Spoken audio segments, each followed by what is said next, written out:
it's Elena. Welcome back to my podcast. This is fun because I have a special guest today. Introduce yourself. A special guest? Wow. I'm Rachel Hewitt, Elena's mum. And we're very, very, very close to each other's faces right now because we only have one mic this week. So you're going to be in for some exciting stuff. So today I decided to have my mom on the podcast because I have a few exciting questions that I'm going to ask her. And I feel like these are all interesting questions that parents want to ask or kids want to ask their parents. So are you ready? I don't know. I'm a little nervous. All right, I'm going to ask her the first question, and we're just going to get right into it because I don't want any of the suspension to build. So the first question is, what was your biggest fear in raising children? Oh, geez. Just one? Just one fear. So I started really young. I mean, I think it depends on when you start in life. So because I was so young when I started having kids, my greatest fear is just probably that I would not teach you enough about how to be a good adult. I wouldn't teach you enough that I'd be so busy raising you and just doing the normal everyday things that I wouldn't teach you all you needed to know to become a good, successful adult. My mom became a parent when she was, how old were you? 21? 21. Yeah. I was almost 22.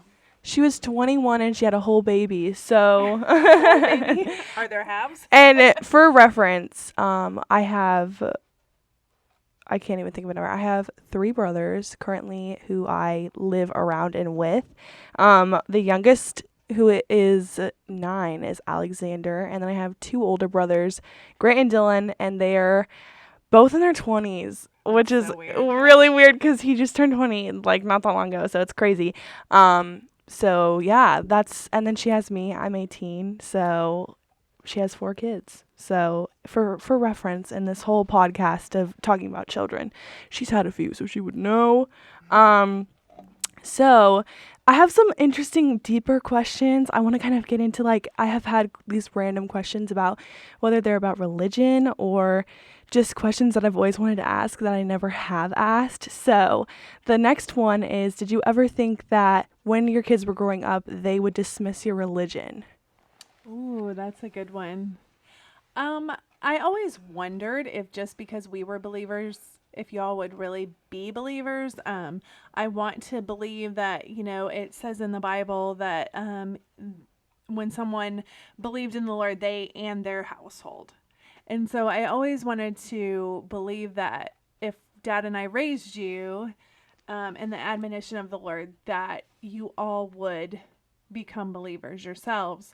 But I did have moments when you were getting close to the teen years where I thought, I know that teenagers often question their faith and have some doubts, and especially being raised in the church for so long. So I did think a few times, I wonder if one of them will stray far, if they'll give up on church or their religion or their faith. I mean, religion is not as important as our faith, and things like that. But yeah, I did often think about it off and on, especially when certain things would come up in life, when church would get hard, and you guys being PK kids, how that would affect you as you grew up and got older, especially now that Dylan and Grant are in their 20s and you're an adult now. But luckily, nobody seems to have strayed too far. Too far. There's nobody that Jesus can't bring back, y'all. The prodigal sons and daughters will return, hopefully. I think that's an interesting question because I feel like I question that with people in life all the time. And I was like, I wonder if parents ever question if their children will just not care about Christianity, because I'm sure that parents have raised their children in Christian households and then they grow up and they want absolutely nothing to do with the actual faith. So I always thought that was an interesting question. So, I have a question kind of about me and you. So, what you think about it. So, my next question is, what do you hope I do differently with my kids when I get older and start a family than you did with yours? Ouch. Oh, that's hard. Not to say she's a bad parent. I'm not saying she's a bad parent. Don't yell at me. I'm just saying I know every parent says that there's something they would do differently to raise their children. And especially, I will raise my kids in a very different generation.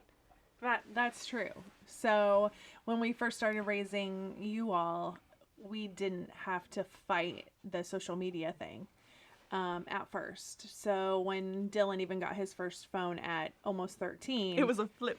yeah, it was a little flip thing, and it was social media hadn't exploded yet, like it has now. So I think maybe it will be better and easier for you in a sense, being more aware, having grown up in that era of social media and what it can do. I wish that we had known more so we could have prepared you all better. But again, you only know what you know. So I guess, that's a hard one. I guess you don't like to think about the things you do wrong. Gosh. For a little frame of reference, as she said, my brother's literal first phone was one of those slide up phones. Like, we had no Instagram, no Snapchat. I think Facebook had just become a thing when I was younger. And I was born in 2002.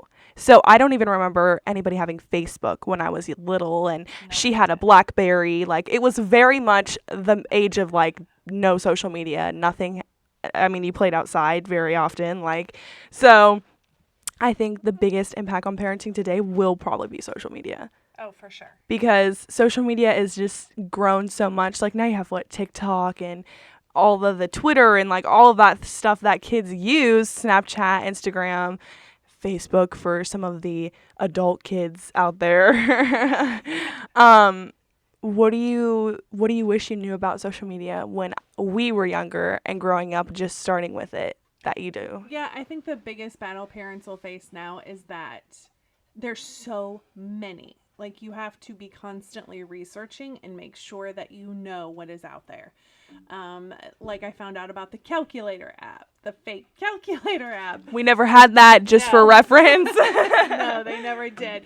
But things like that I had to keep, myself up to date on, because the trends are always changing so much more quickly since we have all this technology and social media. And so I think that parents just need to be aware that it's not really that important.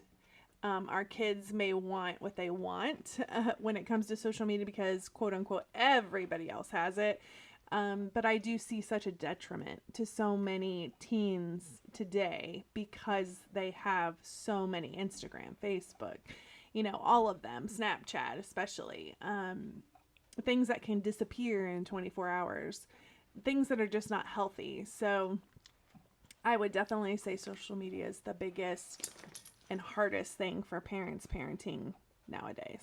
I definitely wish I hadn't grown up with social media. I had a mentor, actually, who was one of my mom's friends when we lived in Georgia, and she would ask me all the time. She's like, when should I give, my daughter social media? Like, I don't know. Like, what do you think about it? Because I was in high school at the time, and I was like, I literally wish I had never downloaded Snapchat or anything like that, because the world tempts you in ways that you wouldn't have even thought of being tempted by through social media, through the things that people put up. And it definitely can make you stumble, and especially when you're young like that. I wish I had never downloaded it. And I told her, I was like, when she's in her 20s, give her Instagram first, like no Snapchat. And so it was funny even to see now that her daughter still does not have social media. And I was like, a lot of that is good, and a lot of it is like the balance of sheltering your kids from the world and stuff like that now, because that is how everybody connects. Yeah, I mean, you can't helicopter your kids for sure. You can't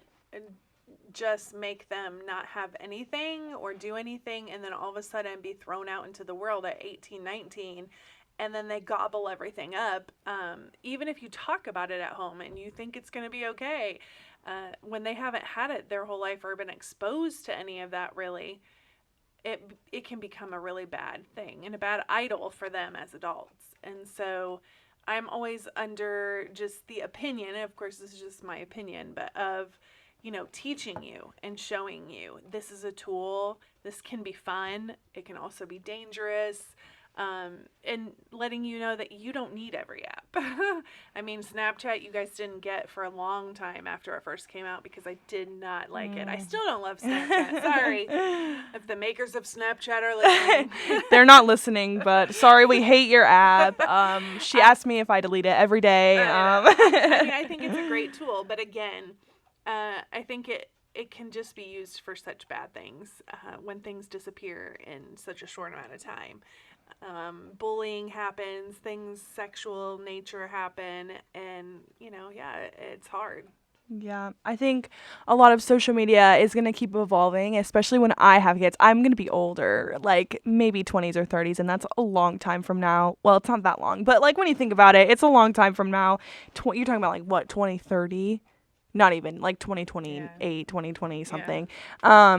And it's already crazy because, I mean, now TikTok is a thing. I don't have TikTok, but I know that's been a big thing recently that I did have. And I was like, why am I wasting so much time on this stupid app? Like, I could be getting so much more done with my life. Because everybody else is doing it.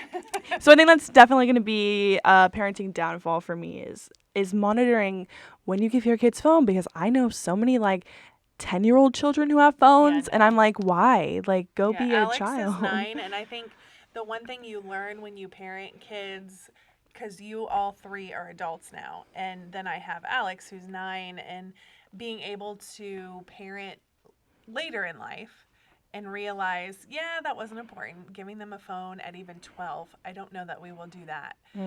But a lot of his friends already have their own phone. Which is ridiculous. Okay, I have like a really interesting question. I feel like this is something all kids wonder, so she's gonna be like, oh my gosh, but I feel like every kid wonders this question is, now that I have two older brothers, we're all adults, are you disappointed in how any of us turned out? Gosh, why would I say that on a podcast anyway? Even if I was.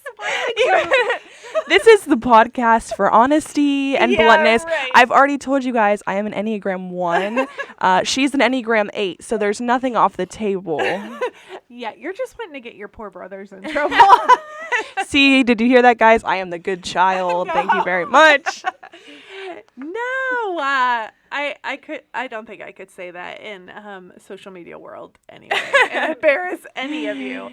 But no, you always wonder. It's funny. I think I told you guys when you were growing up, you were babies, and then you wonder, oh gosh, I wonder what they're going to be like when they're going into kindergarten.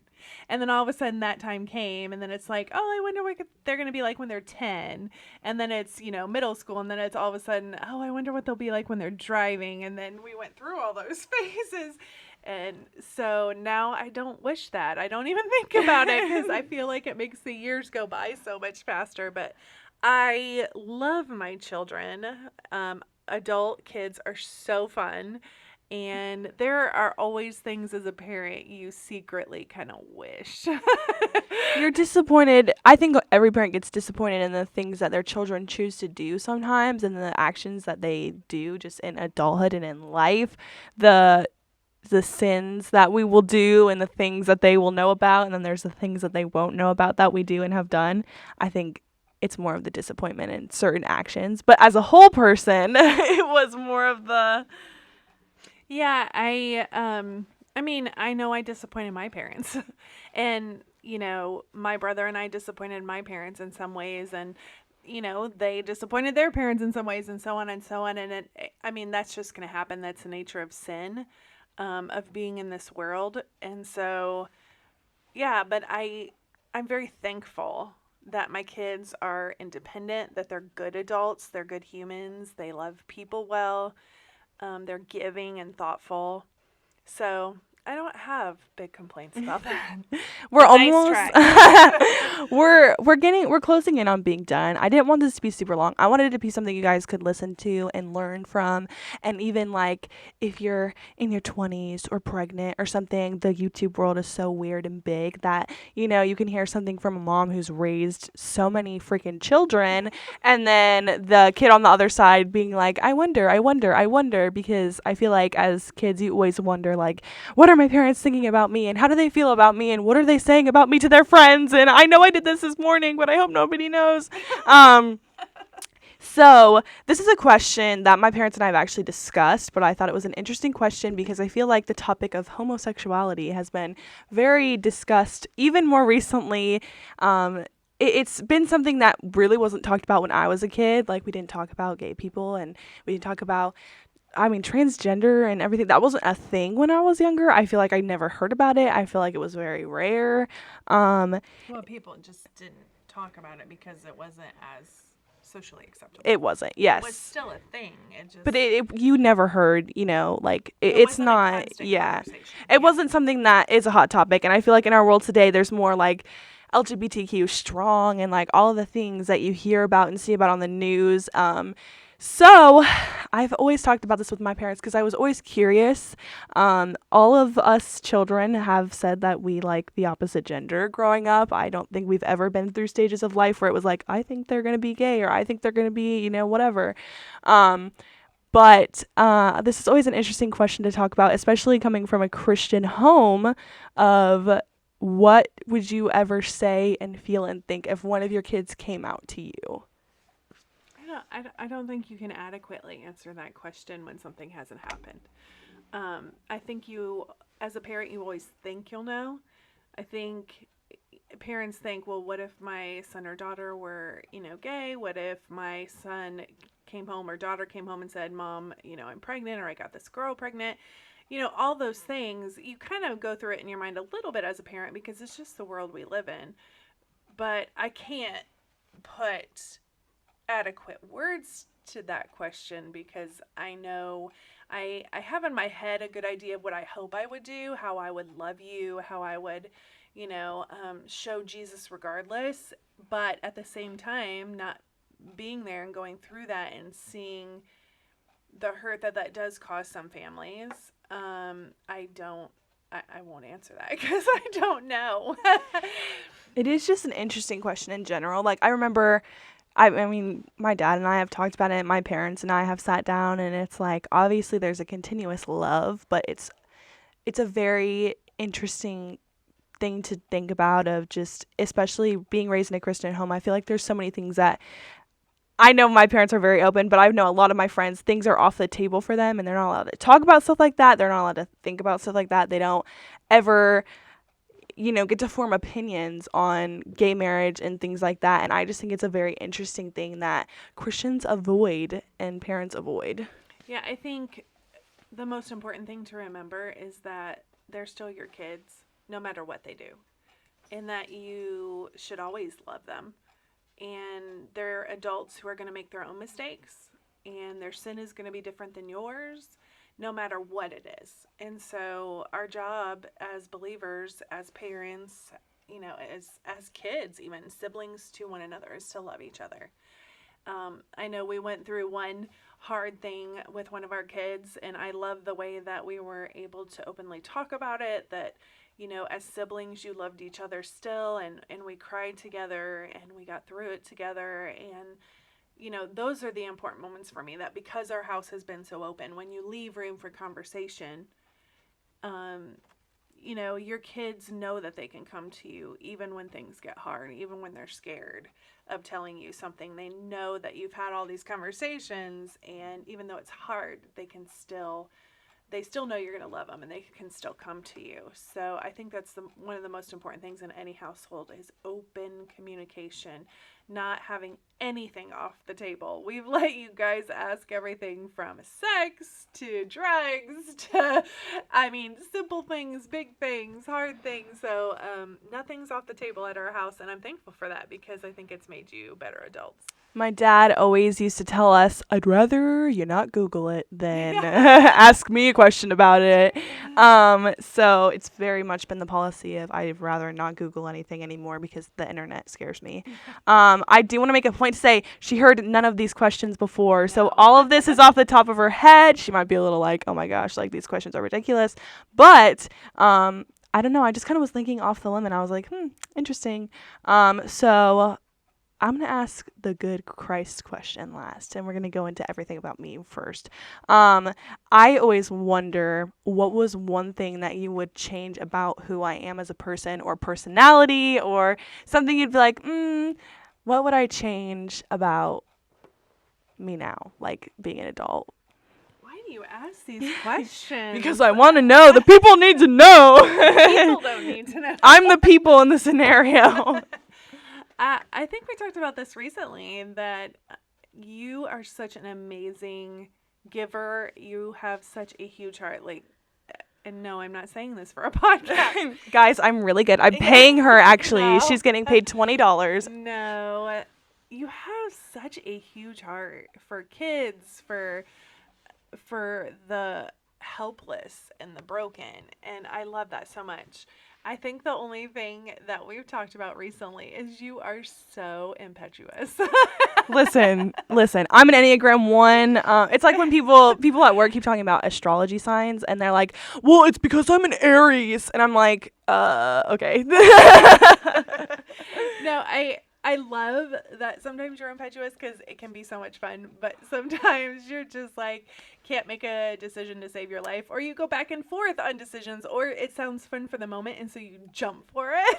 I was gonna ask, the question that I was gonna ask is like, what is the most annoying season of life that I have been in for you? And I know it, like I didn't even need to ask it, y'all. Like my senior year of high school was the most tragic year of my parents' lives.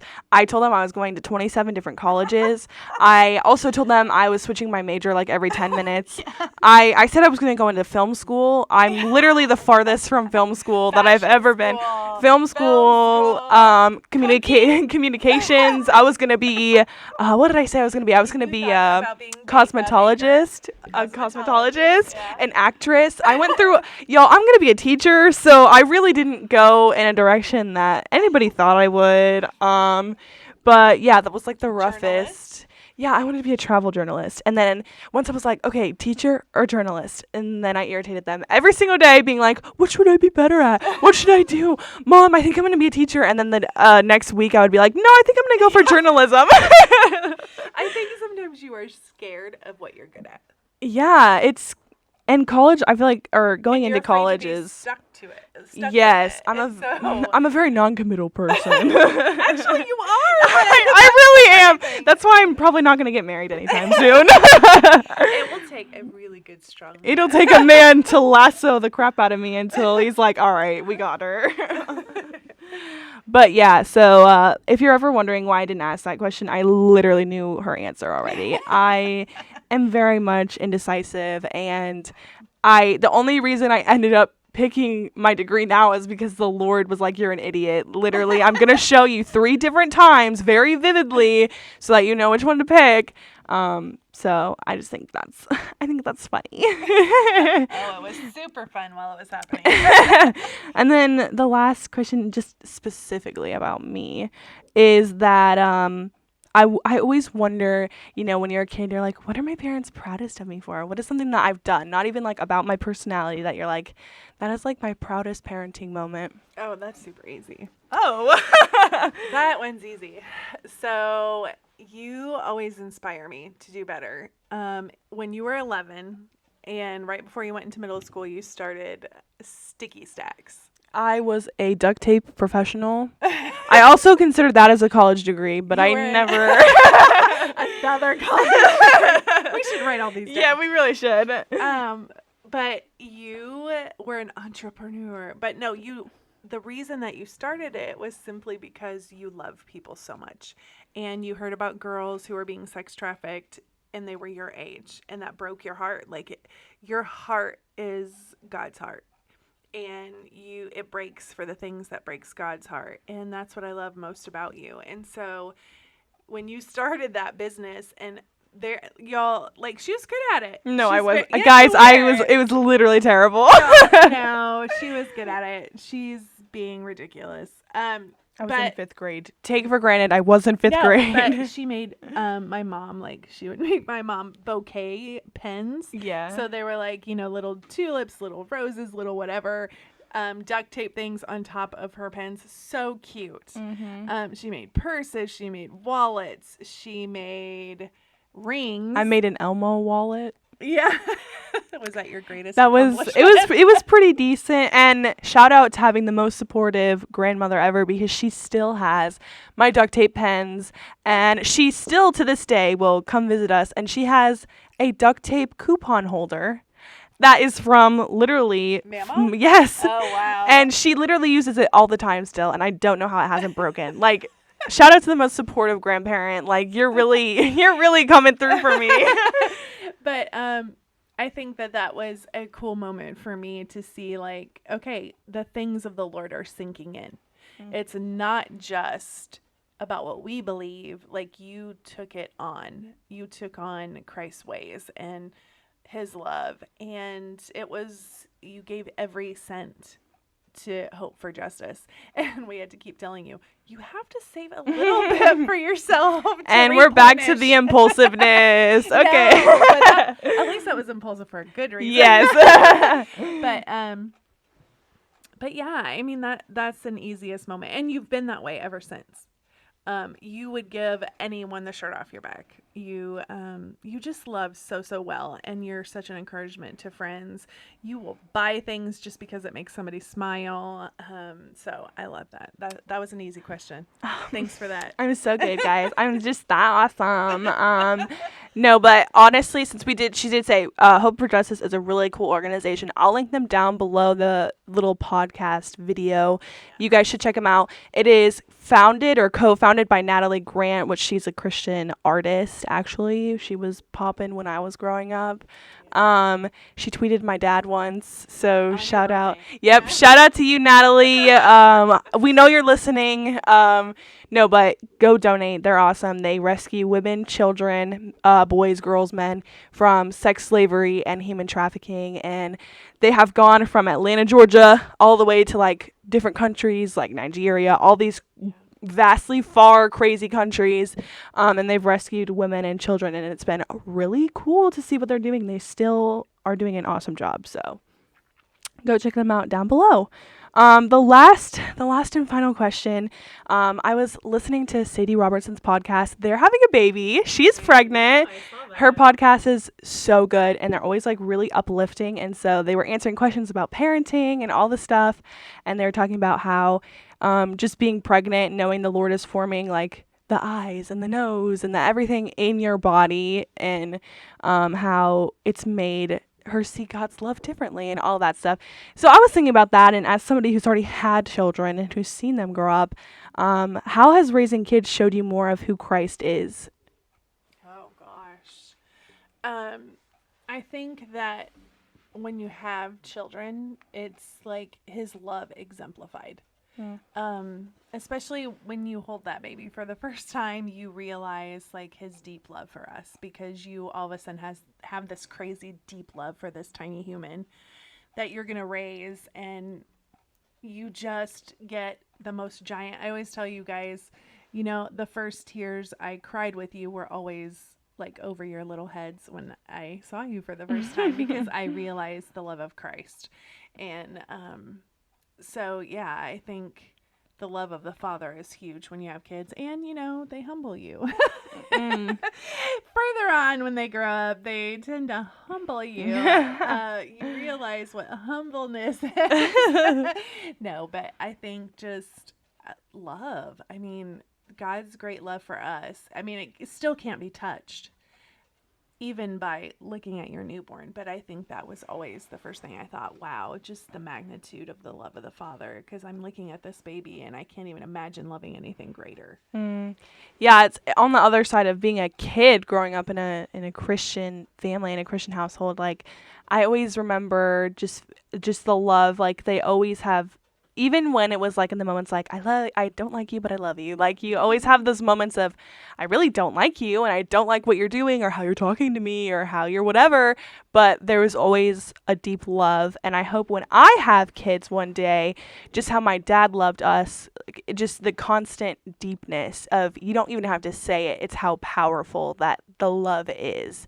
And I always was like, I hope one day I can make my kids feel that way. Like, I don't have to tell my dad I love him every minute. He doesn't have to tell me. Like, I just know there's this deep-rooted, passionate love for his kids, even when we're dumb, even when we mess up. And it's been really cool from a now adult's perspective, looking back at how I was raised, just having parents who put Christ above their kids, above their marriage, that Christ was the overarching thing that held everybody and every piece of the puzzle together, of how seeing that now being like, wow, I only hope to have something that great when I get married. Yeah, and I think when you have Christian parents, especially, and you grow up in a Christian home that is teaches you to love and admonishes you and is open and loving.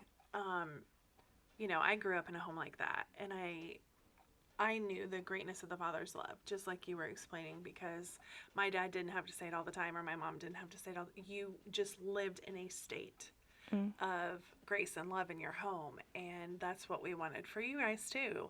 So that when you choose to marry, whoever comes along and God brings, that you feel the same way with them, and then your home is the same, and that deep abiding love. That's what it is. It's abiding love, so that you always feel it, even if we don't say it every single second of every day. And so, yeah, that's something you can't just make that up. It's been a really awesome thing to grow up with awesome parents. I've had the most amazing parents that anyone could ever ask for, and you can comment below and be like, my mom was better than yours, and I will literally block you. My mom is absolutely amazing. I'll block you in the love of Jesus. My parents are amazing, and growing up now, transitioning from you're grounded to we hang out all the time and can actually have fun with each other, and it's not super parental, has been really awesome. So Yes, it has. that's been this podcast. I am not a parent. I'm not expecting to be a parent. I'm not in a relationship, but I still think that it's an interesting, fun topic to discuss. Ask your mom some of these questions. See what she says. See how she feels about different aspects of Christ's love and how it influences their marriage or their relationship or their children's lives, because I truly can say that I would not be who I am today without Christ's love, without my parents' love, and that all stemmed from being raised in a firm household that stood on the foundation of Jesus Christ. So that was this podcast. Thank you, Mom, for joining us today. My first special guest. Stay tuned, y'all. I have a list. Oh, what? So my thing that I don't like about my mom is that she doesn't think she's as awesome as she is. No, but I will have more guests on. Hoping next week we'll tie somebody in, and we have a lot of heavy, interesting topics. My dad's going to be on here at some point, and I'm going to have both of them on together at some point. Boy. It's going to be rough. Are you wanting a fight? Well, when they share a microphone, that's when it's going to get really, really rough. Yeah, you're going to hear a lot of smacking of the, stop touching it, stop, I need to talk. But yes, I want to have them on here. Marriage, relationships, love, faith, family, all the things that will be discussed in an honest, safe, good environment. Hopefully. It may get a little rough sometimes. I'm very blunt, but we're gonna go on this magical and perfect journey together. If you haven't noticed, the picture that you watch when you watch a podcast on YouTube, it is the complications of perfection, and I loved that. I picked that name when I was really little. I was in middle school, and I loved it because it was journeying through the imperfect life that we live together, and perfect isn't even perfect. So I hope you guys can see that and think of how the Lord can make us perfect one day, but while we're here on earth, we're going to suck a little bit. So that's this podcast. I hope you enjoyed. My mom will be back. Don't worry. I know you loved her. She will be back very, very soon. She'll be back very soon. So as always, have a good day. Love you guys. Peace out, Girl Scouts.